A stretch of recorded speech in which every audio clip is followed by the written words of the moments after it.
Bonjour à toutes et à tous. J'espère que vous voyez notre écran. Donc, on va vous présenter un retour d'expérience sur l'utilisation de l'outil Aldo dans le cadre de la démarche d'accompagnement de la métropole de Grenoble sur la mise au jour de son plan climat. On va faire cette présentation à deux voix avec Paul-Émile. Je vais rappeler rapidement le contexte dans lequel on est intervenu pour faire cette mission. Paul-Émile vous présentera un certain nombre de questionnements méthodologiques auxquels on a été confronté et quels ont été les apports de l'outil Aldo dans le cadre de la démarche. Et puis, on vous proposera quelques éléments de conclusion sur les résultats et les enseignements que l'on a pu tirer de l'utilisation de cet outil. Quelques éléments de contexte sur notamment le territoire.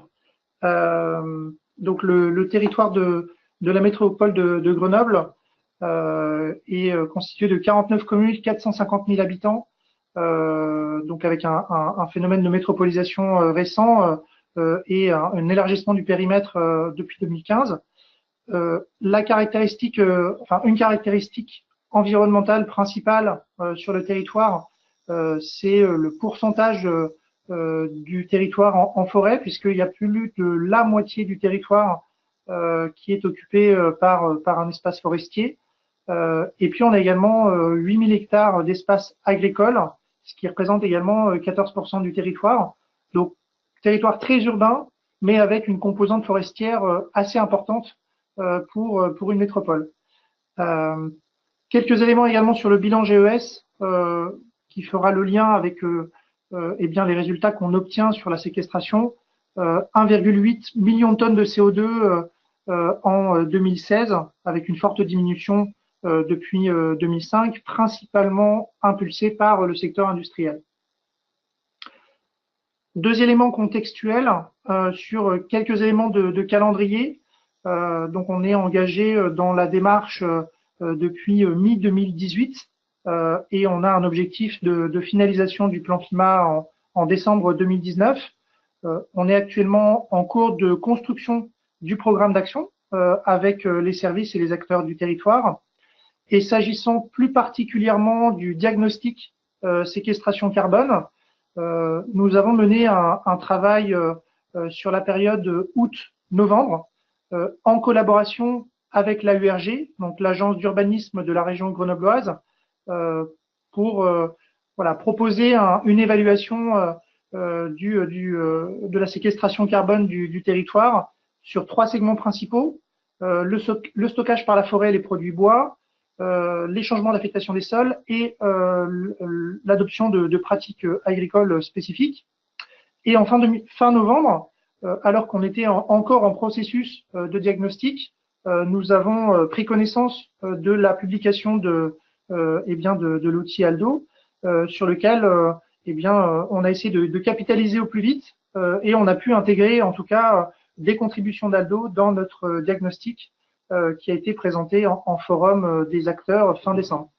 Ce qu'on va vous présenter maintenant, c'est les types de questionnements auxquels on a été confrontés, notamment d'un point de vue méthodologique, et comment Aldo finalement nous a aidé à résoudre un certain nombre de questionnements dans le cadre de notre démarche. Donc effectivement, je prends la main pour présenter la méthodologie qu'on a poursuivie. Donc on avait élaboré avant la publication d'Aldo et qu'on a sécurisé, disons, avec en découvrant l'outil Aldo. Donc pour le premier segment, stockage par la forêt et les produits bois. Donc voici le calcul effectué. Donc on utilise la surface forestière et ensuite on multiplie donc pour calculer le stockage par la forêt. On multiplie par des taux de croissance, taux de mortalité, taux de prélèvement. Et pour la séquestration par les produits bois, on reprend ce taux de prélèvement et on multiplie par un taux d'utilisation en matériaux, à l'opposé d'une utilisation énergie, par exemple, et des taux de séquestration dans le produit bois. Donc ici, voici les données qu'on avait identifiées et les données fournies par Aldo. Comme vous pouvez voir, donc on a fait pour notre évaluation au final une espèce de mix entre les données qu'on avait trouvées locales et des données apportées par Aldo plus précises que les nôtres. Donc par exemple, sur la surface forestière, on avait des données plus locales que celles données par les modes d'occupation d'Aldo, plus locales et plus récentes surtout. Sur les taux de croissance, mortalité, prélèvement, on avait utilisé des données nationales et puis datant de 2012. Et or, les données ALDO sont des données donc par grande région écologique, donc ont ensuite été déclinées à l'EPCI, donc ils sont un peu plus précises que les nôtres. Et enfin, donc concernant la séquestration sur les produits bois, on n'avait pas réussi à trouver de données spécifiques pour la fabrication de matériaux bois sur le territoire. Or, Aldo en fournit quelques-unes. Donc on voit bien ici que Aldo nous a permis d'utiliser des données plus précises, voire plus récentes sur ce segment.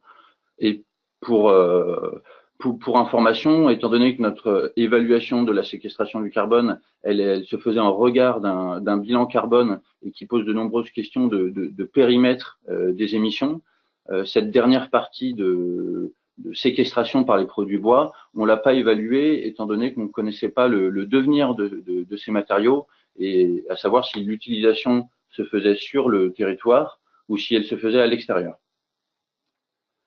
Ensuite, concernant le deuxième segment et donc le changement d'affectation des sols, donc Aldo, voilà comment il procède. Donc on a une base de données de changement d'affectation des sols et donc de couple de mode d'occupation des sols à la date 2006 et mode d'occupation des sols final à la date 2012.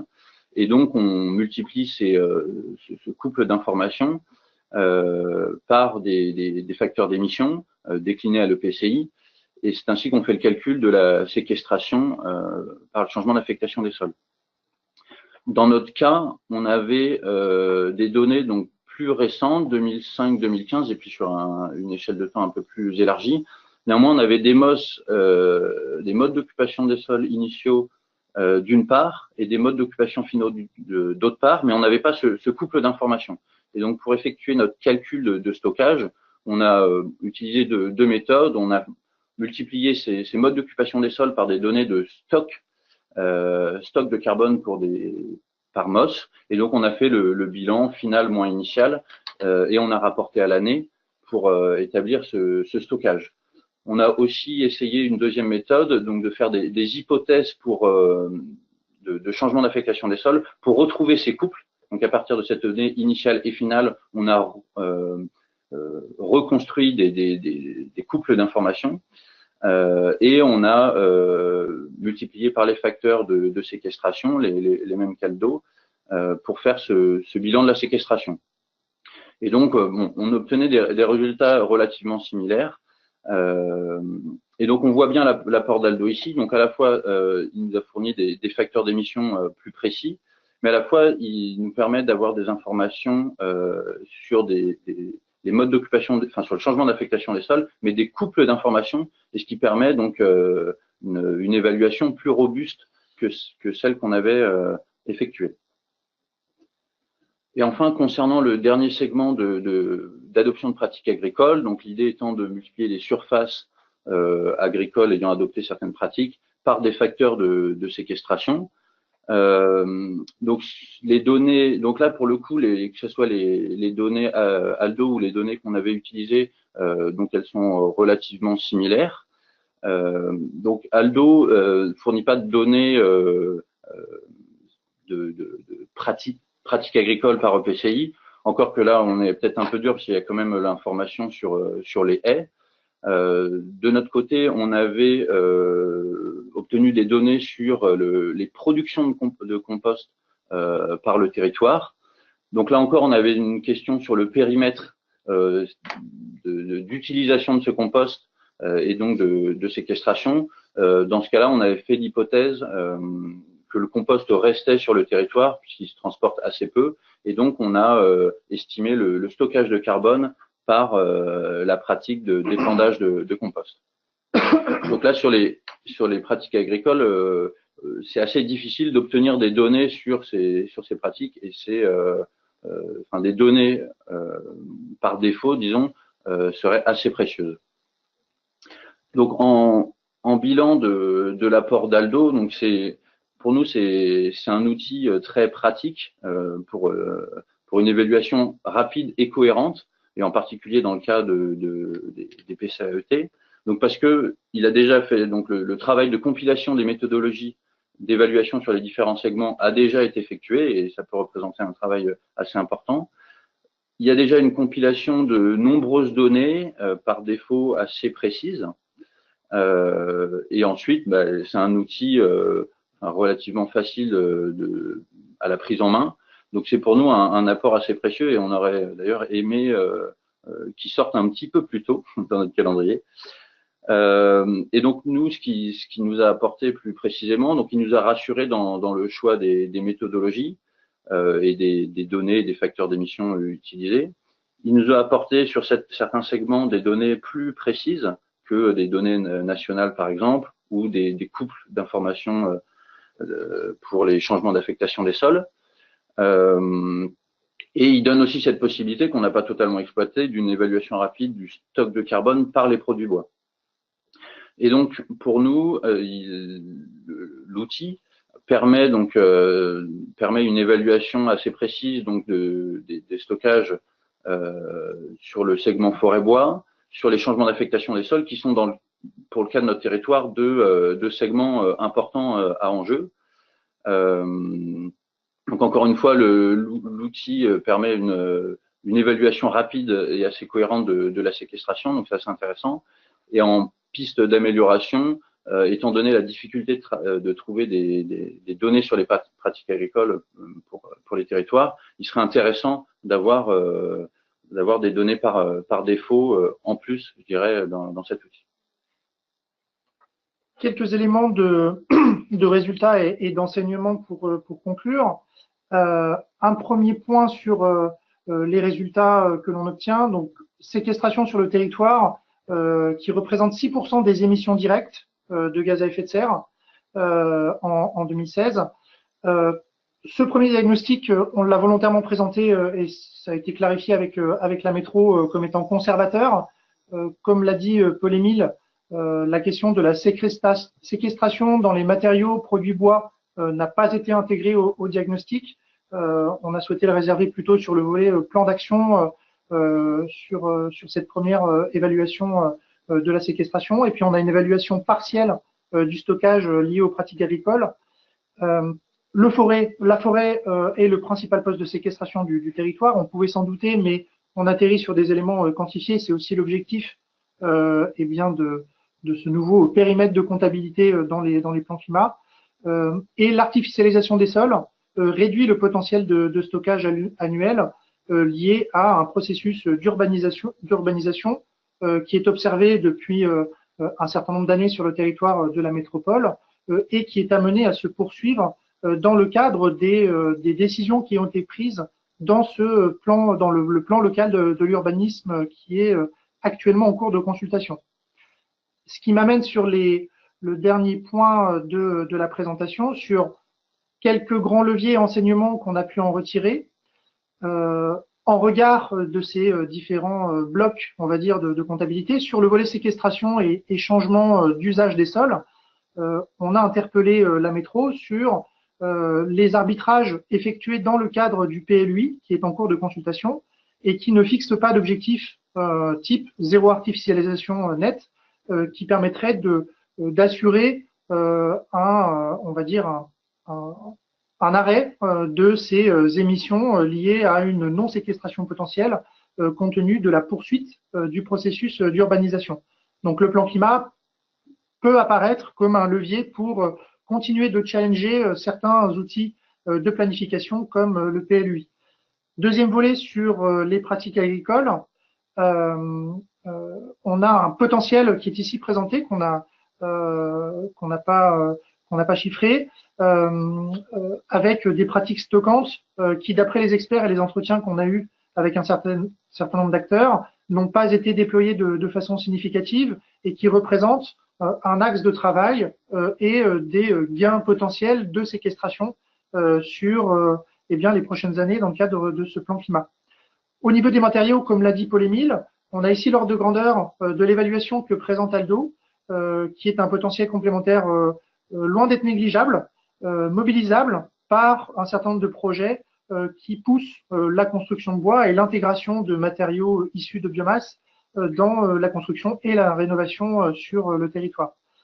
Et enfin, s'agissant de la séquestration forestière, qui est le gros du sujet, il y a une problématique importante sur le territoire, compte tenu notamment d'une évolution en termes de mix sur le réseau de chaleur, qui, d'ici l'horizon 2022 sur le territoire de la métro, va effectuer un switch assez important du charbon vers le bois, avec ce projet Biomax, dont peut-être certains d'entre vous ont entendu parler, qui est une centrale chauffage au bois de 50 MW, qui va alimenter le réseau de chaleur et qui va reposer sur un schéma d'approvisionnement en bois interrogeant, eh bien, dans une certaine mesure, le potentiel de séquestration, avec en tout cas des garde-fous et des critères à intégrer dans la stratégie et le schéma d'approvisionnement forestier pour Biomax notamment. Voilà les éléments que l'on souhaitait partager avec vous. Et donc, on vous propose de passer à une session d'échange pendant 10 minutes. Donc je commence peut-être avec une question qu'on nous pose. Nous, en tant que utilisateurs d'Aldo, est-ce qu'on voit des améliorations possibles au modèle et à l'outil? Bon, on l'a en partie dit. À la fois l'outil est facile d'usage et donc ça permet il est assez efficace dans son utilisation. Nous, de notre expérience, on a vu que c'était donc assez compliqué de collecter des données sur l'ensemble des segments et en particulier sur le secteur agricole. Voilà, l'outil Aldo fournit des données territoriales sur plusieurs segments et peu sur le volet agricole, uniquement sur les parties haies. Et donc peut-être que la construction d'une base de données complémentaire sur les pratiques agricoles serait assez intéressante pour permettre l'évaluation sur ce segment. D'autre part, il nous apparaît aussi intéressant d'être en capacité de réaliser des scénarios de stockage de carbone, enfin de mise en place de certaines pratiques et d'en évaluer les effets en termes de séquestration du carbone. Donc ça, cette scénarisation, l'outil, disons, n'est pas prévu pour. C'est entre guillemets possible en bidouillant un peu. Mais ça serait aussi le faire de manière plus facile, ce serait une évolution intéressante de l'outil pour nous. Oui, pour prolonger ce que vient de dire Paul-Émile par rapport à une question qui est posée par Robin Defer, est-ce que l'outil Aldo est suffisant pour élaborer la partie stratégie et notamment les scénarios? On considère, nous, en première approche, qu'il est possible, avec deux évaluations en statique, on va dire, sur l'outil Aldo, d'évaluer le potentiel additionnel sur l'ensemble des composantes et l'ensemble des briques de la séquestration afin de présenter un scénario atteignable par rapport à l'évolution de certaines pratiques ou l'évolution de certaines surfaces sur le territoire. Par exemple, à titre indicatif, eh bien, un objectif de zéro artificialisation nette inscrit dans le PLUI permettrait effectivement de facto, à partir du moment où celui-ci est atteint et respecté, eh bien, d'éviter ces émissions, on va dire, de non-séquestration liées au changement d'usage des sols. On a une autre question sur les résultats pour Grenoble et sur les pratiques agricoles et par rapport à l'objectif 4 pour 1000. Donc les résultats seraient assez décevants pour remplir l'objectif 4 pour 1000, nous dit-on. Là, je pense qu'il faut préciser, c'est qu'on a les résultats qu'on présente nous sont largement, sous-estiment largement la séquestration du carbone par les pratiques agricoles, étant donné qu'on a très peu d'informations sur ces pratiques agricoles. Et c'est sans compter la mise en place de nouvelles pratiques plus stockantes, la transformation de l'agriculture vers l'agroforesterie, par exemple. L'augmentation des haies, des épandages, etc. Donc, je pense que nos résultats ne doivent pas venir montrer que 4 pour 1000 est trop ambitieux, impossible. Mais au contraire, je reste confiant sur le potentiel d'atteindre 4 pour 1000 et notamment localement, comme disait Thomas. On a une question donc de Romain Malacarne qui souhaite savoir si l'outil calcule le potentiel de développement de la séquestration pour être conforme à la réglementation des PCAET. Donc là, sauf erreur de compréhension de notre part, l'outil ne calcule pas un potentiel de développement de séquestration. Néanmoins, il est possible, par rapport notamment à ce qu'on évoquait précédemment, de faire un certain nombre d'hypothèses permettront de présenter un potentiel de développement. Et par ailleurs, je n'ai pas connaissance d'attente très spécifique, en tout cas sur un cadre méthodologique à respecter pour évaluer le potentiel de développement en conformité réglementaire, si j'ose dire. Une question porte sur donc de Robin Defer, de nouveau. La Chambre d'agriculture ne vous a pas aidé dans la quantification des activités agricoles du territoire. Alors la réponse est non. Non, mais alors on avait quand même des informations. On avait des données et un rapport sur l'agriculture du territoire, mais elle qualifiait plutôt le type de culture et pas précisément les pratiques, ne serait-ce que les cultures intermédiaires, les données d'épandage, etc. Donc on a plus des données sur le type de culture et qui répond pas à l'évaluation de la séquestration par l'adoption de pratiques agricoles.